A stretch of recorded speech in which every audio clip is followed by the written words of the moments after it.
Bismillahirrahmanirrahim. Alhamdulillahi rabbil alamin. Hamdan katsiran thayyiban mubarakan fih kama yuhibbu rabbuna wa yardah. Asyhadu an la ilaha illallah wahdahu la syarika lah iqraran bihi wa tauhida wa asyhadu anna Muhammadan abduhu wa rasuluh sallallahu alaihi wa ala alihi wa sahbihi wa sallama tasliman katsira amma ba'd. Ikhwani fillah, jamaah asar rahimani wa rahimakumullah. Pada sore hari ini kembali kita melanjutkan kajian kita menyelesaikan kurikulum pada bidang manhaj. Dan sekarang kita masih pada buku yang paling dasar dari bidang ilmu ini, yaitu kitab Minhaju Al-Firqatin Najiyah wa Ta'ifatil Mansurah karya Syekh Muhammad Ibn Jamil Zainu rahimahullahu ta'ala. Kita masih pada judul Minhaju Al-Firqatin Najiyah, manhaj atau jalan golongan yang selamat. Jalan golongan yang selamat. Beliau sebutkan di sini 12 jalan, ya 12 jalan golongan yang selamat. Sekarang kita sudah sampai pada yang ke-12. Kata beliau, Al-Firqatun Najiyah tad'u al-muslimina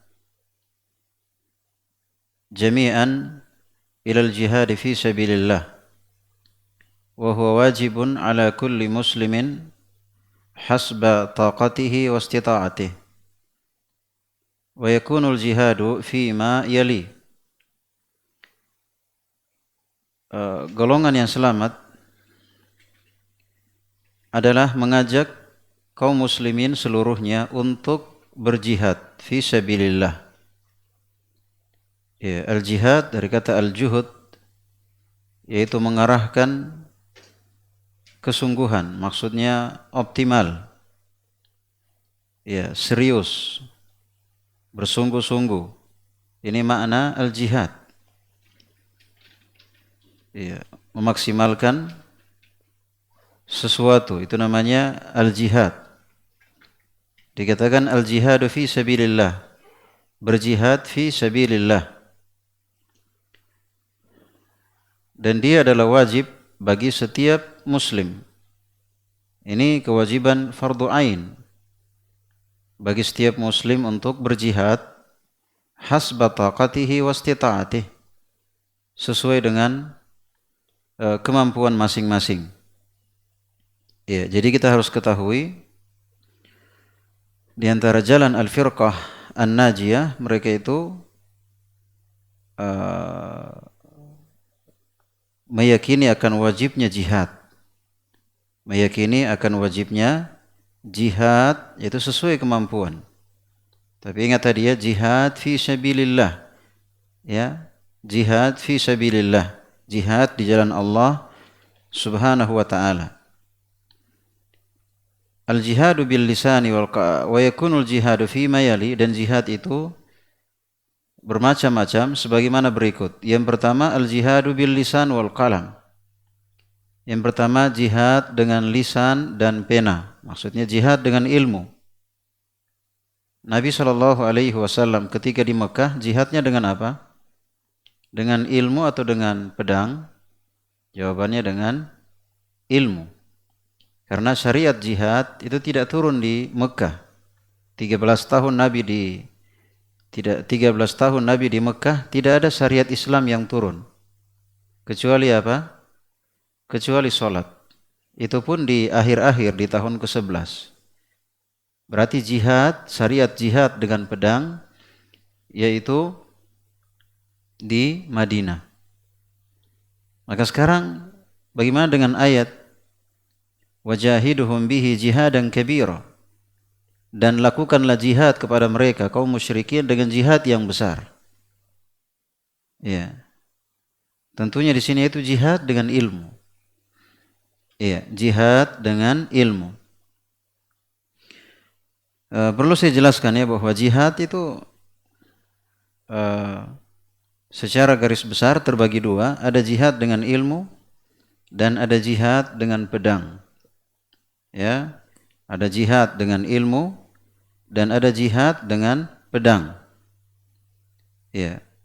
Ketika belum terpenuhi syarat-syarat jihad dengan pedang, maka kewajiban jihad yaitu jihad dengan ilmu. Paham sini ya? Ketika di Mekah belum terpenuhi syarat-syarat jihad dengan pedang, maka tidak ada jihad dengan pedang di Mekah, yang ada jihad dengan ilmu. Berarti apa? Jihad dengan pedang ini akan terlaksana, ya, akan terwujud kalau ada jihad dengan apa? Jihad dengan ilmu. Ya, karena jihad dengan pedang itu harus pakai ilmu. Ya, harus pakai ilmu. Taib.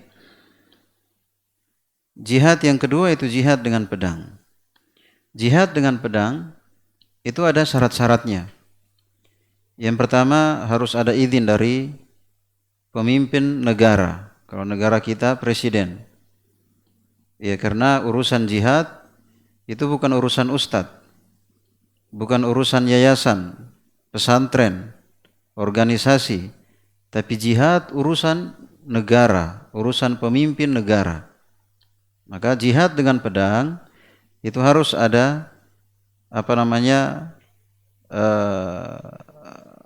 izin dari pemerintah tertinggi. Iya. Yang kedua harus ada wilayah kekuasaan, maksudnya ada negara. Ada negara, ini syarat yang kedua, karena jihad ini bukan masalah kecil, urusan besar, maka dia punya negara. Ya, ini syarat yang kedua. Syarat yang ketiga harus ada kekuatan. Harus ada kekuatan. Ya. Wa'iddu lahum mastata'tu min quwwah. Siapkanlah untuk menghadapi musuh berupa kekuatan. Maka perlu ada kekuatan, terutama kekuatan iman, kemudian mempersiapkan kekuatan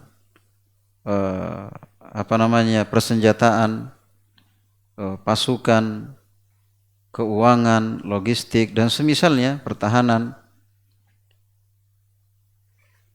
Ini syarat yang ketiga. Syarat yang keempat, tidak menimbulkan fitnah yang lebih besar. Artinya ketika melakukan penyerangan, itu tidak menimbulkan fitnah yang lebih besar. Ya, misal sekarang ada yang melakukan peledakan. Apa yang terjadi? Ya, itu fitnah bagi kaum muslimin. Mencoreng nama Islam. Akhirnya musuh-musuh Islam dan orang-orang yang benci dengan Islam, mereka punya peluang untuk merusak citra Islam atas perbuatan sebagian orang yang mengatasnamakan jihad padahal tidak jihad sama sekali. Taib. Ini syarat-syarat dari jihad dengan pedang. Kalau kita lihat kenapa tidak ada jihad dengan pedang di Mekah, karena mana mungkin Mekah dikuasai kaum musyrikin, mana mungkin ya ada izin. Ya, Nabi belum punya apa-apa, beliau bukan pemimpin negara. Ya, beda di Madinah. Di Madinah Nabi sebagai pemimpin negara, ya kan?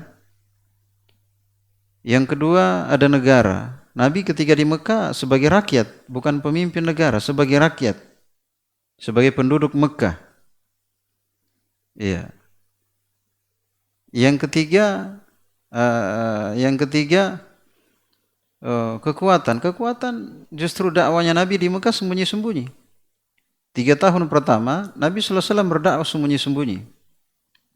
Sampai turun ayat di tahun ke-4, fasda' bima tu'mar, terang-teranganlah berdakwah. Akhirnya di tahun ke-5 terjadi hijrah di Habasyah. Sebelum hijrah ke Madinah, ada hijrah ke Habasyah. Karena kaum muslimin semakin tertindas. Artinya nampak bahwa kaum muslimin tidak punya kekuatan menghadapi penindasan kaum musyrikin. Sehingga di tahun kelima, sudah ada yang tidak tahan, sebagian sahabat seperti Utsman bin Affan bersama istrinya Ruqayyah, putri Nabi, hijrah ke Habasyah. Ini di tahun kelima. Iya. Artinya tidak ada kekuatan. Tidak ada kekuatan. Jihad itu bukan urusan mau mati syahid, artinya setor nyawa, kita dipenggal sama orang kafir, dibunuh orang kafir. Ada ilmunya. Yang ketiga yaitu punya kekuatan.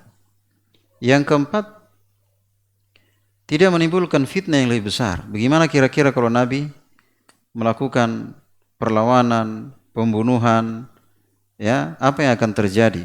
Sedangkan tidak bikin macam-macam saja sudah ditindas, sudah disiksa, sudah diembargo, sudah di sebagian sahabat sudah enggak tahan. Ini di Mekah, sehingga satupun syarat jihad di Mekah tidak terpenuhi. Tidak ada izin dari pemimpin negara, tidak ada wilayah kekuasaan, tidak ada negaranya, tidak ada kekuatan, dan akan menimbulkan fitnah yang lebih besar.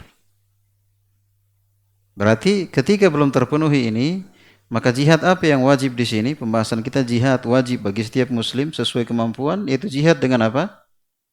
Jihad dengan ilmu. Ya, jihad dengan ilmu. Taib. Dalam masalah jihad ini, ingat ya, masalah kita al-firqatun najiyah, jalan minhajul firqah an-najiyah, yaitu jalan golongan yang selamat. Dalam masalah jihad, ada yang keluar dari ahli sunnah. Ada yang keluar dari ahli sunnah. Siapa itu? Golongan atau kelompok Khawarij. Ya, kelompok Khawarij. Ya, artinya mereka tidak paham tentang masalah jihad dan tidak menempatkan masalah jihad pada tempatnya. Ya, pada tempatnya.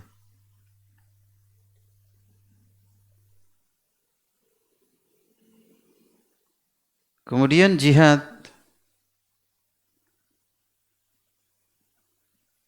Sebagian ulama membahasakan jihad itu,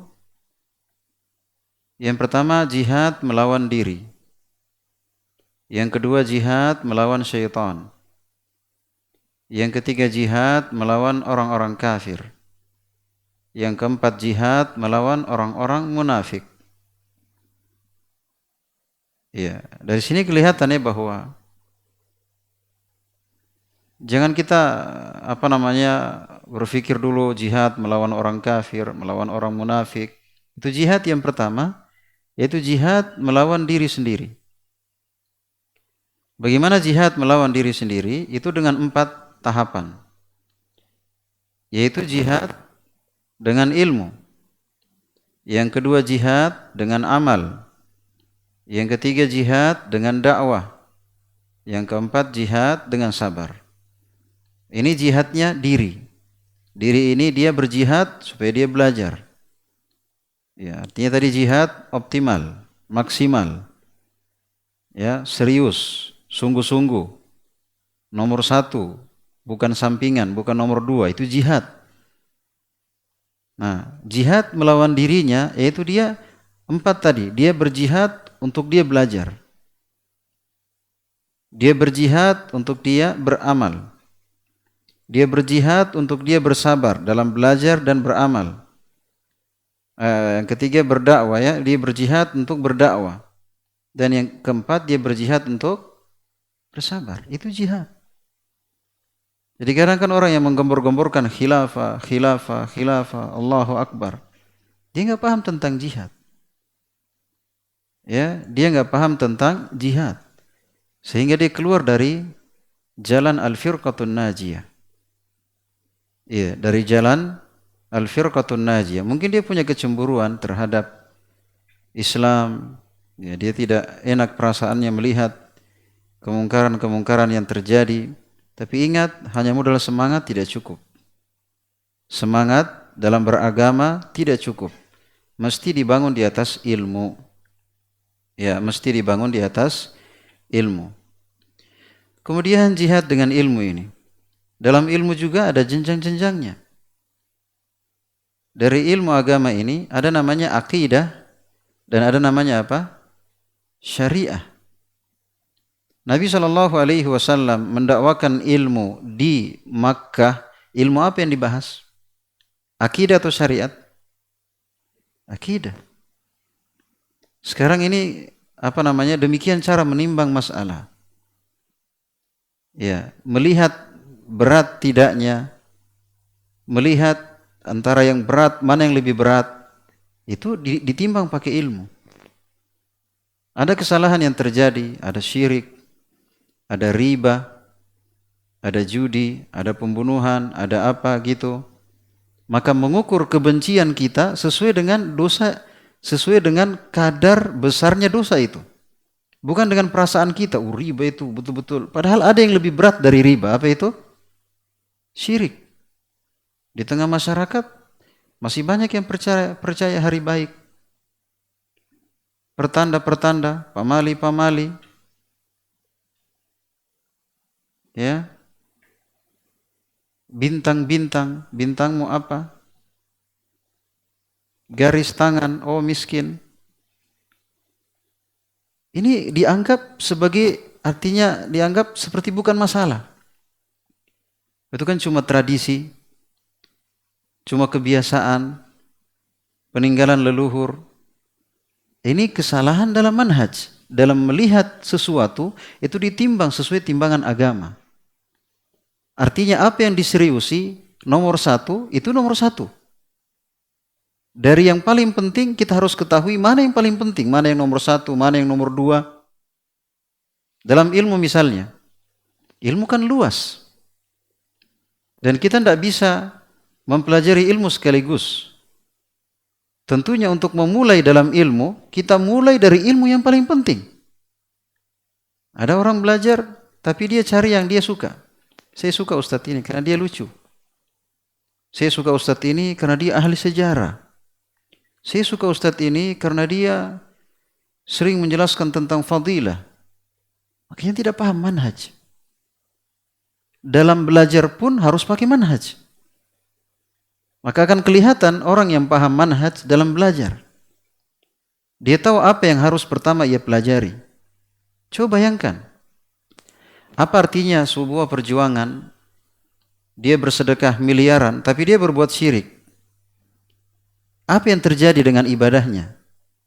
Dia sholat, dia puasa, dia sedekah, dia haji, dia berinfak triliunan, terus dia berbuat syirik. Apa manfaat dari ibadahnya? Syirik ini bukan hanya pembatal amalan, tapi dia pembatal Islam. Bukan hanya pembatal amalan. Tidak ada dosa dari semua dosa yang ada yang membatalkan Islam, bukan cuma amalan, membatalkan Islam, membatalkan agama selain syirik. Sekarang syirik terjadi di tengah keluarga kita, di tengah masyarakat kita, itu terjadi. Tapi mana yang perhatian dengan akidah? Mana yang perhatian dengan tauhid?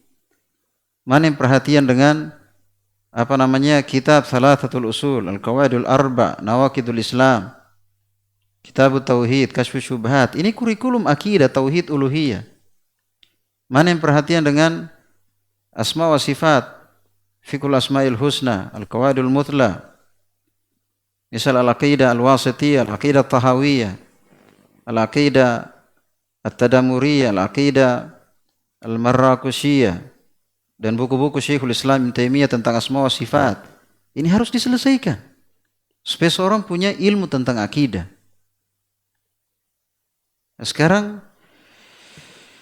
kadang manhaj itu seakan-akan bagaimana sekali ya. Padahal manhaj itu dia pokok, artinya dia pondasi-pondasi agama kita yang kita kuatkan. Kapan seorang menyelisihinya, maka dia keluar dari ahli sunnah ke ahlul bidah. Dari al-firqatun najiyah, ya, dari golongan yang selamat kepada golongan yang terancam, celaka. Maka penting mengetahui jalan al-firqatun najiyah. Dia poin-poin, karakteristik, ciri khas. Siapa yang menyelisihi jalan ini, maka dia keluar dari ahli sunnah. Walaupun dia menamakan dirinya ahli sunnah wal jamaah. punya stempel ahli sunnah wal jamaah, ditandatangani dia resmi ahli sunnah wal jamaah. Ingat, bukan demikian ahli sunnah. Termasuk masalah manhaj, ya, yang benar manhajnya dia tidak perhatian dengan nama, dia tidak perhatian dengan istilah, tapi dia perhatian dengan hakikat manhaj itu. Bagaimana manhaj yang benar itu yang dia perhatikan, dia pelajari supaya dia berada di atasnya. Terserah orang bilang apa, itu urusan orang lah. Mau dibilang dia Wahabi, mau dibilang dia, terserah, itu urusan dia. Dia mengklaim dirinya ahli sunnah wal jamaah, itu urusan dia. Tapi orang yang tahu manhaj, orang yang mengerti manhaj, ingat bahwa nama tidak akan merubah hakikat. Riba dibilang bunga, dinamakan berapa bunganya, bukan berapa ribanya. Tetap ya nama diganti namanya menjadi bunga, diganti namanya menjadi ribah, untung, diganti namanya menjadi faidah, tetap saja dia apa? Tetap saja dia riba. Maka kita bernama dengan ahli sunnah, ini tidak ada pengaruhnya. Kita sibuk dengan nama, kita sibuk dengan seragam, kita sibuk dengan, tapi yang menjadi hakikat dari seseorang adalah ketika dia berada pada jalan itu. Dan bagaimana mungkin dia bisa berada di atas jalan itu kalau dia tidak belajar? Misal, contoh kita nggak usahlah lebih khusus. Kita seorang muslim, kadang kaum muslimin dia merasa aman dengan KTP-nya. Oh, saya Islam. Dia merasa aman dengan keturunannya. Keturunan apa? Keturunan kaum muslimin. Bapak Islam, ibu Islam, otomatis saya Islam. Ingat, banyak pembatal-pembatal keislaman. Yang paling pertama syirik, itu pembatal keislaman. Iya. Misal juga kita berbuat bidah nggak diterima, kita bikin bidah nggak diterima amalan kita. Iya. Membenci syariat, walaupun kita amalkan, tapi kita benci syariat itu. Kita benci syariat itu, ini pembatal keislaman. Maka manhaj itu artinya dari yang penting dia tahu yang paling penting. Iya, dalam menyikapi sesuatu ini dari semua kesalahan, dari semua dosa, mana yang paling dosa? Mana yang paling berat sehingga menyikapinya sesuai timbangan syariat. Tapi sekarang kadang yang sifatnya kadang ada perselisihan, dia keras di situ. Tapi yang masalah manhaj dia lembek. Ini kesalahan dalam manhaj. Dalam masalah riba betapa kerasnya dia, jelas memang haram. Tapi ketika berkaitan dengan ketaatan kepada pemerintah, dia kok agak bergampangan. Mencela-cela pemerintah, nulis tentang pemerintah, menjelek-jelekan pemerintah, ya tidak beradab terhadap pemerintah, kesalahan-kesalahannya. Ini masalah prinsip. Masalah prinsip, masalah manhaj. Ketaatan kepada pemerintah. Kalau ada kesalahan, dijelaskan bukan dengan cara ya dibuka aib-aib mereka. Tapi dijaga wibawa mereka. Ada cara-cara khusus untuk memperbaiki kesalahan mereka. Ini masalah manhaj. Kadang masalah fikih betapa kerasnya. Tapi pas yang masalah manhaj yang memang tidak boleh ada perselisihan di situ, kok di sini agak lemah? Kok di sini agak longgar? Kok di sini agak berani menyelisihinya? Maka ini perkara manhaj. Ini kesalahan dalam manhaj. Kadang dia mengatakan kita taat kepada pemerintah, ya kita taat kepada pemerintah. Tapi praktek di lapangan hal-hal yang merupakan kebijakan pemerintah dan tidak bertentangan dengan agama, kadang tanpa disadari dilanggar dan semisalnya. Taib. Ini kesimpulan ya dari tentang masalah jihad, bagaimana pembagian jihad.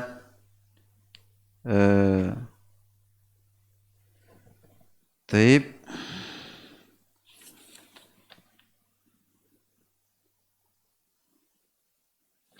Sini beliau jelaskan tentang jihad, ada yang fardu ain, ada yang fardu kifayah, ada yang wajib bagi setiap muslim dan ada yang sifatnya fardu kifayah.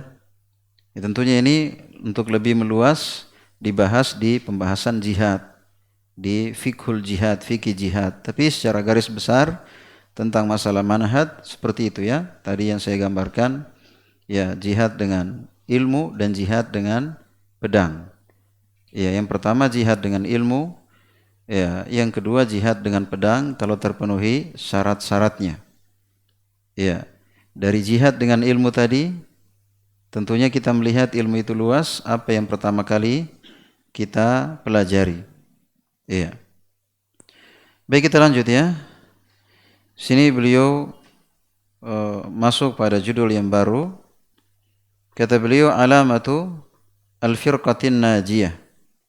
Alamatul firqati an-najiyah. Alamat atau tanda golongan yang selamat. Ini penting.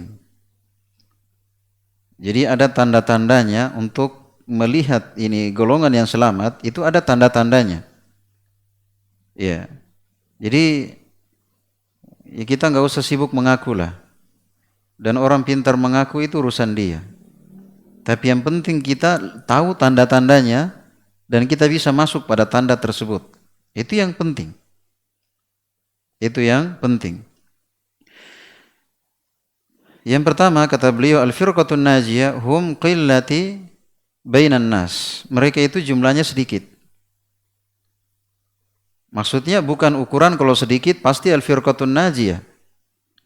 Tapi maksudnya ada sebab mereka kenapa menjadi minoritas.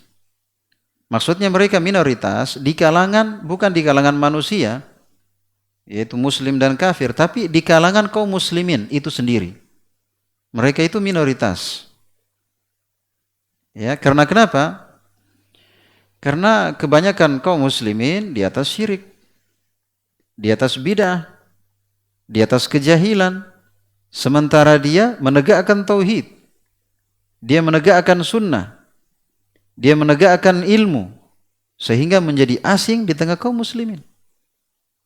Bahkan dia asing di tengah keluarga dia sendiri, skala kecil, skala keluarga. Gak usah secara umum kaum muslimin, di skala keluarga dia saja menjadi asing. Kadang dia seorang diri di tengah keluarganya.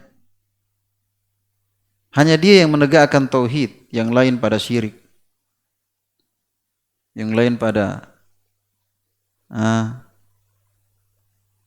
dia bacanya kitab tauhid, keluarga besar baca Al-Barsanji.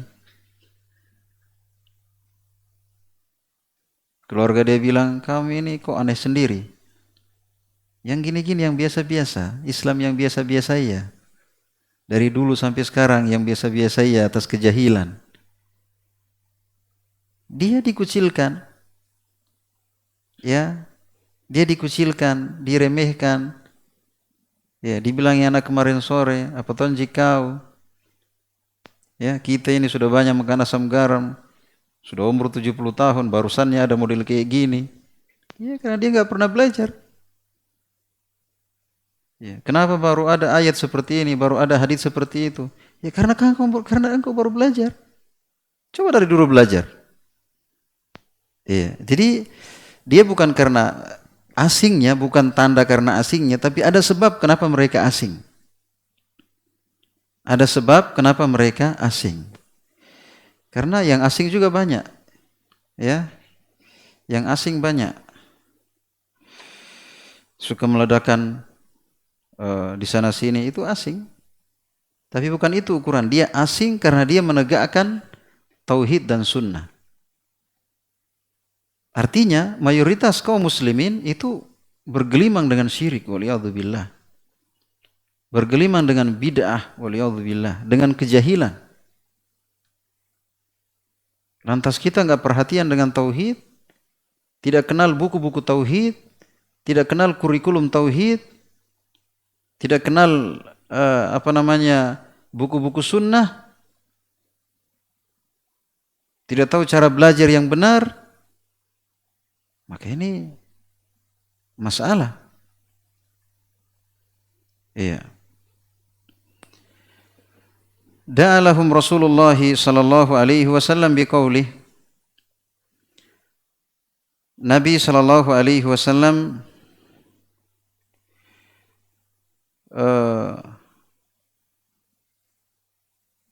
mengajak mereka dengan sabdanya,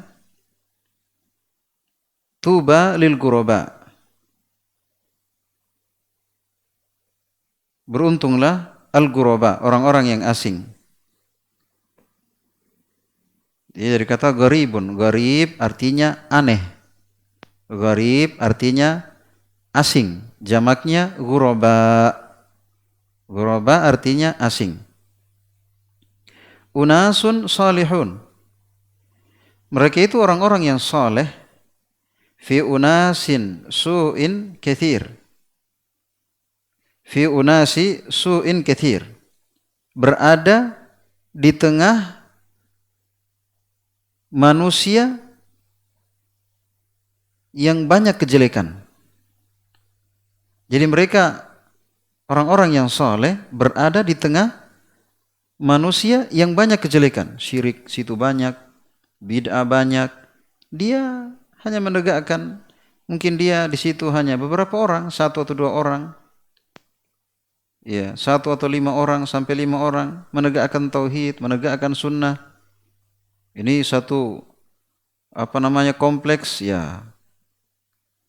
Ada tong ustadznya, ada tong pengajiannya, lain tong pengajiannya. Dia lain tong pengajiannya. Asing dia, dikucilkan. Kalau mereka panggil ustadznya, ramai penuh masjid nggak muat. Kalau dia adakan pengajian, 1, 2 orang yang hadir. Iya.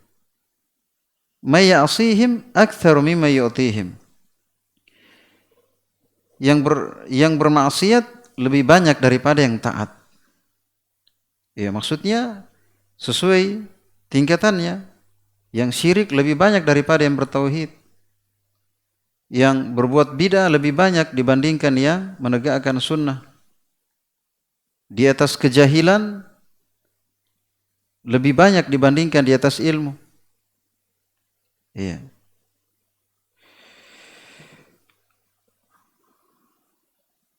Wa lihadza akhbara anhumul Qur'anul Karim faqala madihan lahum.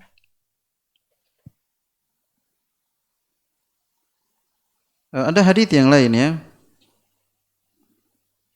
Nabi SAW bersabda, bada al-islamu ghariban wa sayaudu ghariban kama bada'a fatuba lil ghuraba. Islam muncul dalam keadaan asing. Maksudnya Nabi ketika membawa Islam, beliau seorang diri, terima wahyu di Gua Hira, seorang diri. Pulang ke rumahnya, baru didukung oleh istrinya. Jadi cuma 2 orang, suami istri. Yang lain syirik, gak kenal tauhid. Asing kira-kira? Asing jelas. Terus Nabi berdakwah hingga 23 tahun. 13 tahun di Mekah dan 10 tahun di Madinah. Akhirnya Islam tersebar. Yang dulu susahnya orang masuk Islam, sekarang berbondong-bondong. Negara-negara dari Yaman pun datang menyatakan keislaman di hadapan Nabi. Bukan 1 orang lagi datang. Bukan 1 suku lagi datang.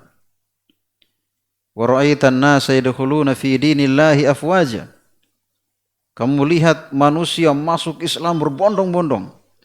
Masuk Islam berbondong-bondong.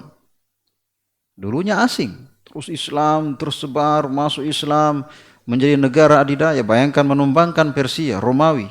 Siapa yang tidak kenal Romawi? Negara adidaya. Negara yang ibaratnya sudah ribuan tahun umurnya. Negara Nabi ketika menyerang Romawi itu baru sekitar 8 tahun negaranya. Ini sudah menaklukkan negara adidaya yang sudah ribuan tahun. Jangan tanyakan akan prajuritnya. Ya, 20.000, sementara tentara Nabi hanya 3.000. Itu pun sudah pokoknya istilahnya kalau kita yang pensiun ya sudah kasih masuk tentara lagi. Saking kekurangan tentara, pasukan. Tapi demikian kita menang bukan karena kekuatan kita, tapi karena pertolongan dari Allah.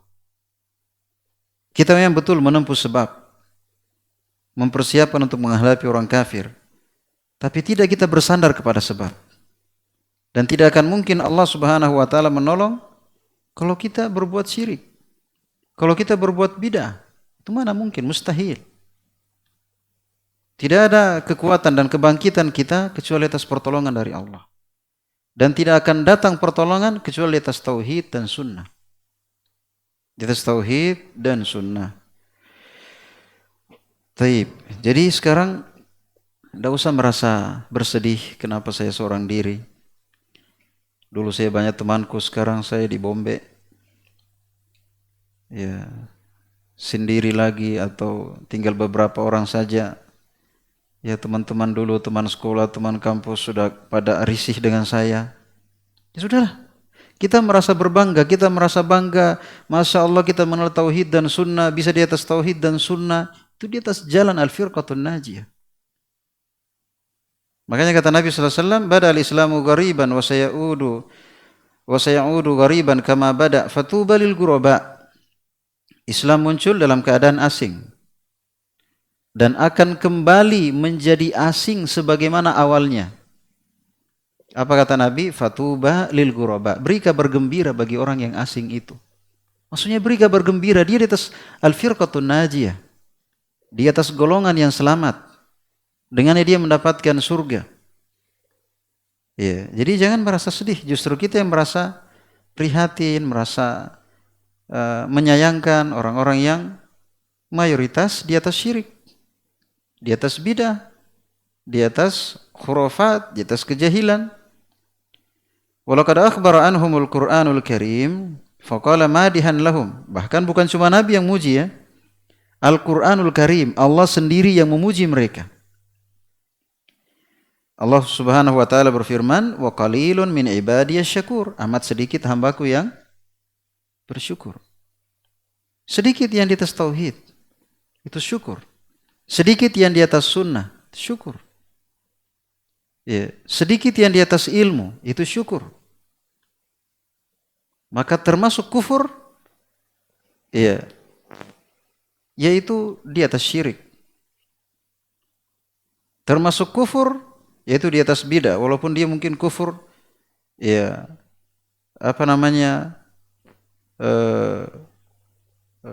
mengkufuri nikmat.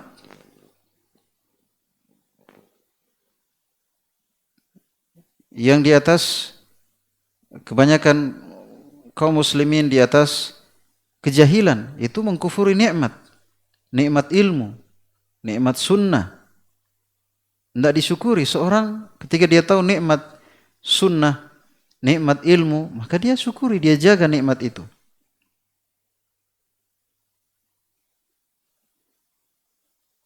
Yang kedua, al-firqatun najiyah yu'adihim al-kathiru minan nas. Golongan yang selamat itu diantara tandanya dimusuhi oleh orang banyak. Jadi mereka ini bukan cari musuh, memang ya itu sudah konsekuensinya, namanya juga orang bikin keanehan, bukan bikin gara-gara. Ya, dia sudah istilahnya pelan-pelan, dia sudah gimana caranya supaya lembut, tapi tetap aja dibilangi keras. Ya, dia nggak pulang di rumah, kamu kakek kafir, kamu nenek ahlul bidah. Enggak, dia Masya Allah, dia diam, dijelaskan dengan sopan, dengan logis, tetap aja dibilangi keras. Padahal sebenarnya siapa yang keras, iya kan? Iya. Jadi dimusuhi oleh orang banyak. Wa yaftaruna alaihim. Di antara tandanya mereka itu akan dilakukan kepada mereka kedustaan. Dibilangi Wahabi, dibilangi suka mengkafirkan, dibilangi kapling surga sendiri, dibilangi mau menang sendiri, suka menyesatkan. Padahal yang kita bacakan ayat, yang kita bacakan hadits, bahwa perbuatan ini kesyirikan, kesyirikan itu kekafiran, membatalkan Islam. Ini ayatnya. Dasar suka mengkafirkan. Kita enggak vonis dia kafir, kita sebutkan perbuatan ini, perbuatan yang seorang kalau melakukannya dia akan kafir. Maksudnya supaya dia hindari. Kitanya yang divonis. Iya. Wa yunabizunahum bil alqab. Dan mereka ini akan diberikan lakop-lakop, gelar-gelar. Gelarnya apa? Banyak dapat gelar kalau antum di atas golongan yang selamat, banyak dapat gelar. Biar tidak bergelar jadi banyak gelarnya. Gelarnya macam-macam. Misalnya Wahabi, sudah pasti. Ya, gelar Wahabi. Kita sendiri selama pengajian ada enggak taklim bab Wahabi atau tema Wahabi? Tiba-tiba muncul nama apa? Istilah apa? Wahabi. Kita tanya nih orang, apa maksud tak? Saya nggak pernah dengar-dengar taklim tentang Wahabi. Kenapa tiba-tiba saya divonis Wahabi? Tanya apa maksud tak? Tapi nggak usah lah. Artinya namanya misalnya mereka digelari dengan Wahabi. Apalagi gelarnya? Digelari dengan, kalau yang bercadar digelari ninja. Ya, kalau yang cingkrang dibilangi kebanjiran, kalau yang jenggotan dibilangi kambing, kalau yang pokoknya gampang sekali mereka bergelar. Kita ini hati-hati bilangi gelar-gelar apa? Hati-hati, kita sibuk dengan diri. Kita nggak akan ditanya tentang orang lain, kita sibuk dengan diri kita. Tapi mereka begitu gampangnya memberikan gelar tanpa mencari tahu, dan itu pertanggungjawaban di sisi Allah Azza wa Jalla. Maksud saya di sini nggak usah risih atau kaget yang begitu, itu biasa. Nabi dibilangnya apa? Nabi dibilangnya apa? Nabi dibilangi majnun, orang gila. Sahir, tukang sihir. Al-Quran yang beliau bawa dibilangnya apa? Dongeng. Asatirul awwalin, dongengnya orang dahulu kala. Bukan hanya Nabi digelari mau dibunuh. Siapa yang bisa membawa kepala Nabi, dalam membawa Nabi hidup ataupun mati akan dibayar mahal. Ya. Akan datang penjelasannya. Artinya tidak usah khawatir. Bagaimanapun orang yang menghalangi, memfitnah, memberi lakop yang tidak baik, santai aja. Selama di atas tauhid dan sunnah, ya, selama di atas tauhid dan sunnah, maka tidak akan membahayakan, ya, tidak akan membahayakan celaan orang yang mencela, fitnah orang yang memfitnah, kedustaan orang-orang yang berbuat dusta. Ya, makar orang yang membuat makar, tidak ada pengaruhnya sama sekali. Justru semakin menampakkan Islam itu sendiri. Mereka yang promosikan Wahabi. Akhirnya penasaran orang yang dengar apa sih Wahabi itu? Coba saya pergi dengar kajiannya dulu. Keras bagaimanakah? Akhirnya dia yang kecantol. Iya. Baik. Jadi yang begitu santai saja, tidak usah kita sibuk dengan belajar saja, kenali al-firqatun najiyah, ya, jalan-jalannya, tandanya.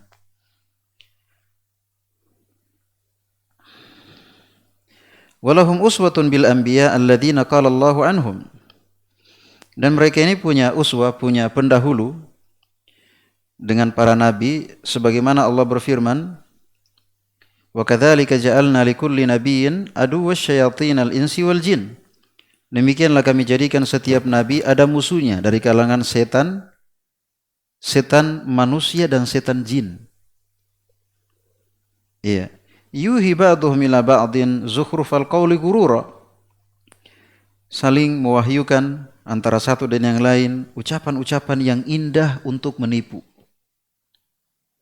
Ini sekarang kalau kita dengar-dengar mengaku ahli sunnah, yang lain ahlul bid'ah, sesat, ya, paling paham tentang asma wa sifat, padahal mereka yang paling sesat tentang asma wa sifat.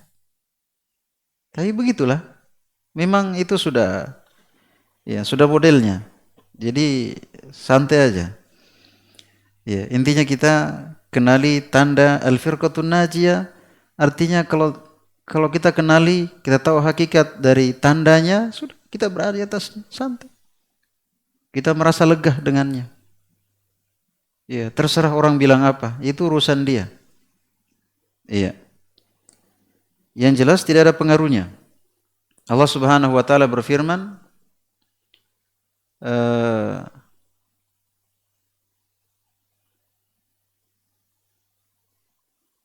atau Nabi sallallahu alaihi wasallam bersabda, "La tazalu ta'ifatu min ummati zahirina 'alal haqq, la yadurruhum man khadhalahum wala man khalafahum hatta ya'ti amrullah." Akan senantiasa ada sekelompok dari umatku. Siapa sekelompok itu? Al-firqatun najiyah. Sekelompok. Ini kira-kira sekelompok. Dia banyak atau sedikit? Sedikit, satu saja. Sudah kita bahas di pembahasan pertama. Al-firqatun najiyah satu saja, satu golongan. Berarti golongan sesat ada berapa? Ada banyak.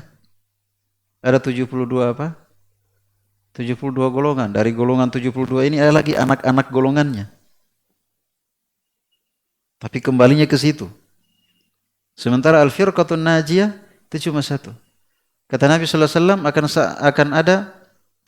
akan senantiasa ada, bukan akan ada, senantiasa ada, terus ada sekelompok dari umatku dari dulu sampai sekarang dan seterusnya hingga hari kiamat. Ya.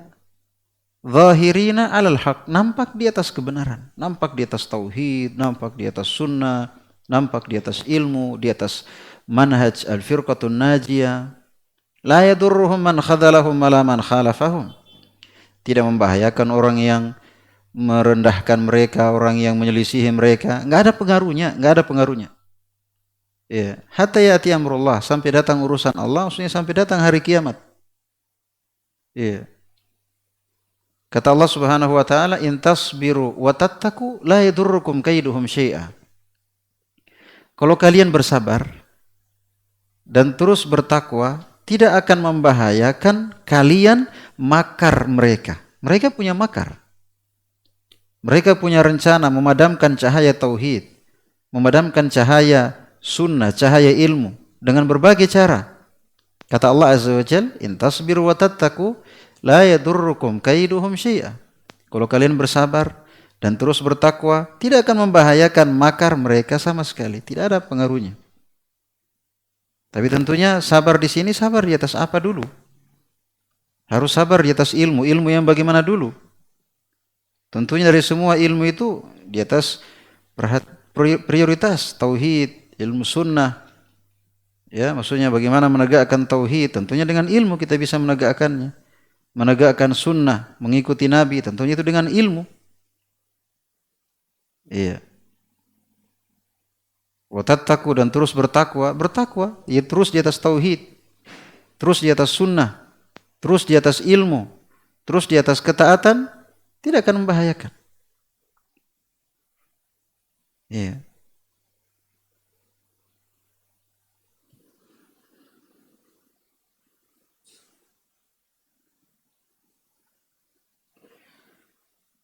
Wa hadza Rasulullah sallallahu alaihi wasallam qala anhu qaumuhu.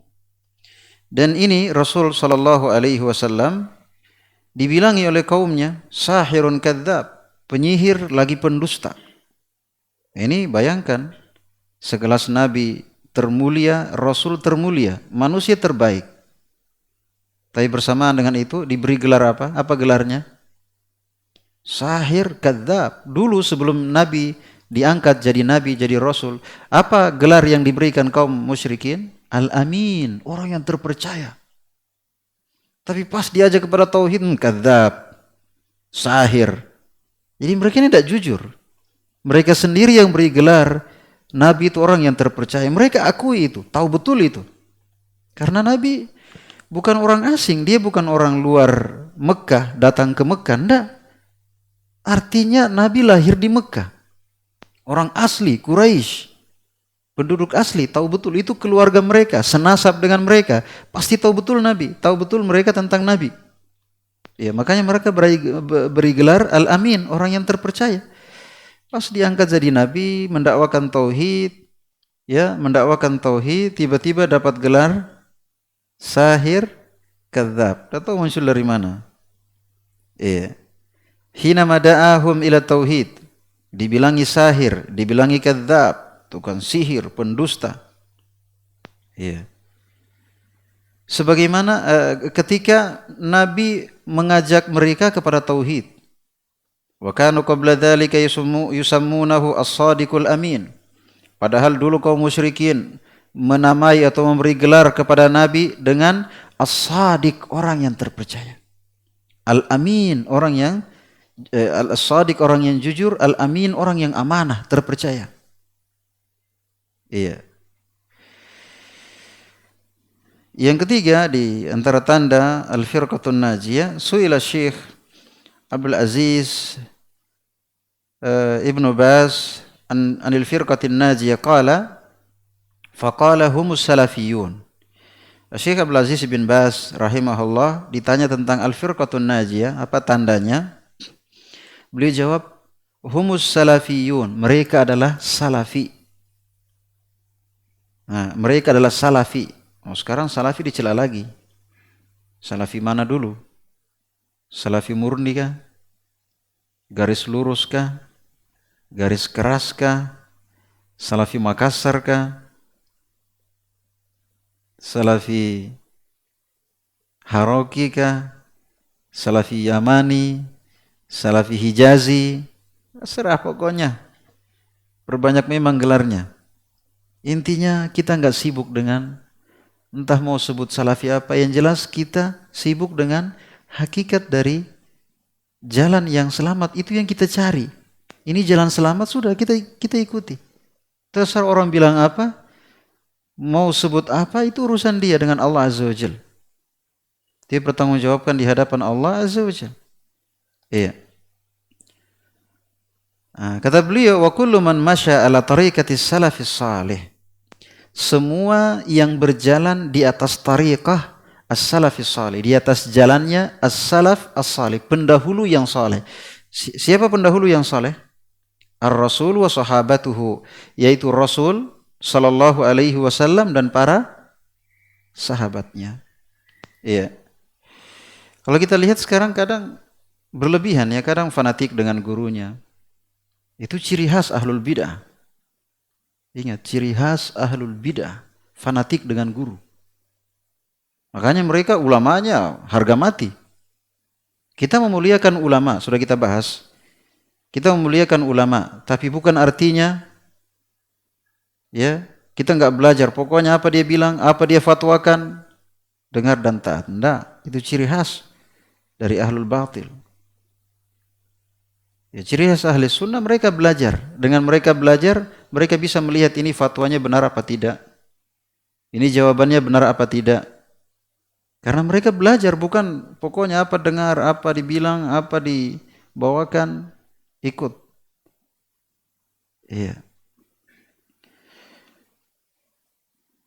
Hadhihi ba'du manahiji wa alamati al-firqatin najiyah. Ini sebagian manhaj, sebagian jalan dan tanda dari al-firqatun najiyah. Wa sa'atakallamu fi al-fusulil qadimah min hadha al-kitabi an aqidatil firqatin najiyah allati hiya at-ta'ifatul mansurah li nakuna ala aqidatiha insyaallah. Ini sebahagian dari jalan, dari tanda golongan yang selamat, dan saya akan berbicara di fasal-fasal berikutnya dalam kitab ini tentang akidah golongan yang selamat. Jadi lagi-lagi ciri khas yang paling mendasar dalam manhaj yaitu apa? Akidah. Maksudnya berarti kalau orang yang mau bermanhaj, yang pertama-tama dia pelajari, dia belajar apa? Akidah, tegakkan tauhid. Ya. Tinggalkan syirik, tegakkan sunnah, tinggalkan bidah. Itu orang yang menegakkan manhaj.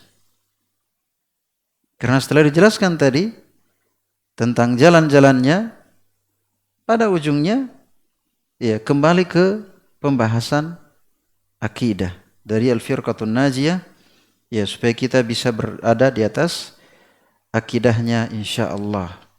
Ya, misal ditanya, di mana Allah? Entah di mana. Nah, ini bukan ahli sunnah. Kalau dia ditanya, ada yang sebagian ustaz bilang, ketika dia dengar tema pembahasan, dibikin poster, dipublikasikan temanya, Aina Allah, di mana Allah? Kaget dia. Kok bisa ada pembahasan seperti itu? Ya kan? Padahal di kalangan ahli sunnah, iya, dan ini merupakan fitrah, akal sehat, sejalan dengan semua kitab yang turun dari langit, ya, mengajarkan bahwa Allah Subhanahu wa taala di atas langit, di atas semua makhluknya, sesuai dengan Allah yang maha sempurna. Jangan kita gambarkan dia di atas bagaimana, hanya Allah yang tahu bagaimananya. Yang jelas dia di atas sesuai dengan Allah Subhanahu wa taala yang maha sempurna, tidak sama dengan makhluknya. Baik.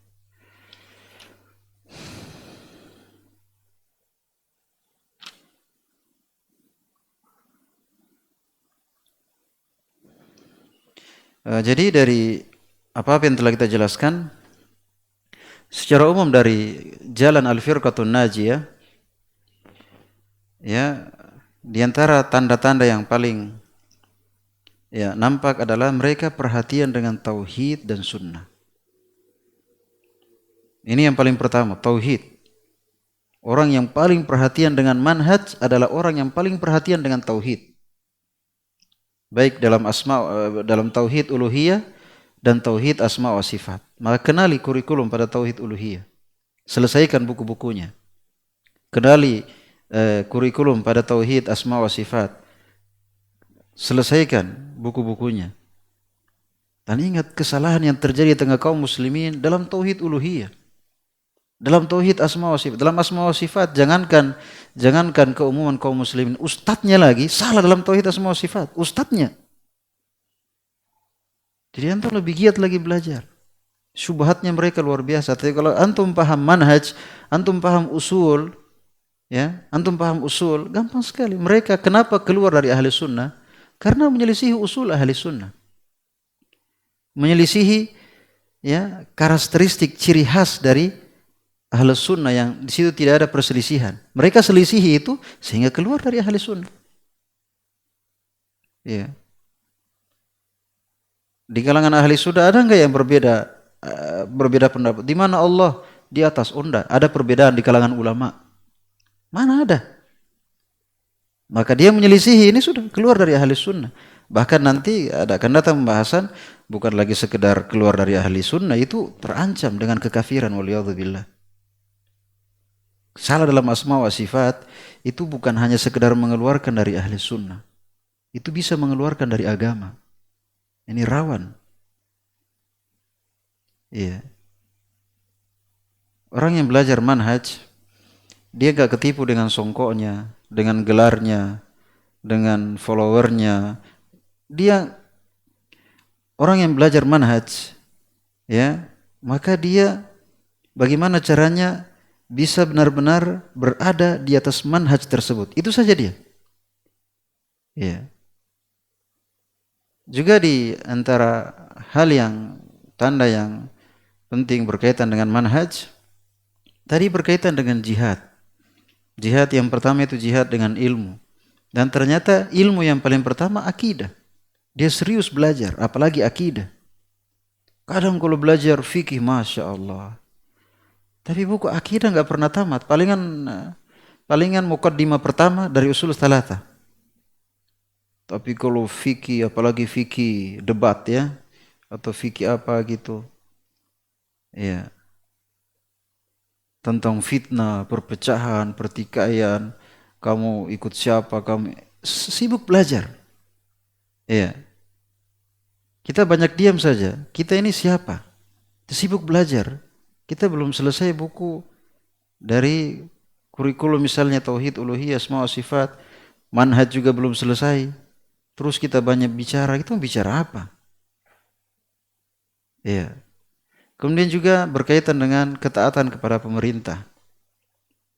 Ya, kadang ya, dalam masalah-masalah fikhiyah itu kelihatan kelihatan kesalahan dalam manhaj, terlalu keras dalam masalah fikih, tapi pas berkaitan dengan ketaatan kepada pemerintah bergampangan.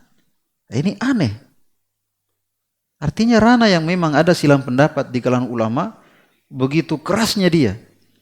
Tapi di hal yang merupakan usul, ya, yang merupakan pokok, kok dia bisa bergampangan? Berani-berani mencela dalam bentuk tulisan. Oh, ini kan cuma tulisan, bukan.